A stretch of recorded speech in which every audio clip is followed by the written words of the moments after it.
Railway যাত্রী সেবার মান বৃদ্ধি, যাত্রী সেবার মান উন্নয়ন করার ও বাস্তবায়নের লক্ষ্যে বেনাপোল স্থলবন্দরে গণশুনানি অনুষ্ঠিত হয়েছে। বিস্তারিত থাকছে অ্যাডভোকেট আব্দুল্লাহ শোভনের প্রতিবেদনে।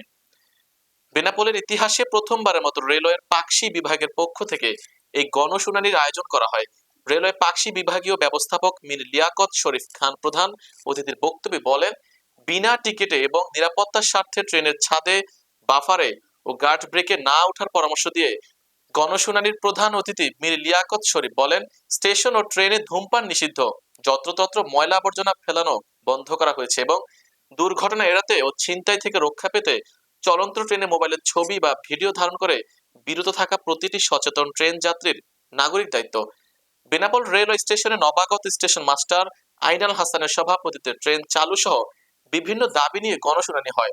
ভুক্তভোগী ও সচেতন মহলের মধ্য থেকে বক্তব্য দেন railway immigration officer in charge Mortaza Ahmed, Benapole C and F agent association সভাপতি শামসুর রহমান, সাবেক সভাপতি মফিজুর রহমান সুজন, বেনাপোল পৌর বিএনপির সহসভাপতি ও বেনাপোল ট্রান্সপোর্ট এজেন্ট মালিক সমিতির সভাপতি এ.কে.এম. আতিকুজ্জামান সনি, পৌর বিএনপির সহসভাপতি মাসুদুর রহমান মিলন, পৌর বিএনপির পরিবেশ সম্পাদক মাসুদুর রহমান কাক্কু, শার্শা উপজেলা বিএনপির শ্রম বিষয়ক সম্পাদক ও বন্দর হ্যান্ডলিং শ্রমিক ইউনিয়নের সাধারণ সম্পাদক মোহাম্মদ শহীদ আলী।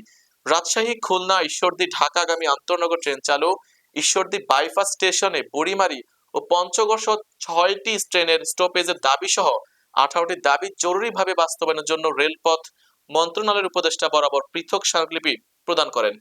জনপ্রতিনিধি না হয়েও জনস্বার্থে এই ধরনের স্মারকলিপি প্রদান করায় ঈশ্বরদী উপজেলা প্রেস ক্লাবের সভাপতি তৌহিদ আক্তার পান্না সহ নেতৃবৃন্দকে অনেকেই ব্যক্তিগতভাবে ও মোবাইল ফোনের মাধ্যমে ধন্যবাদ জানান।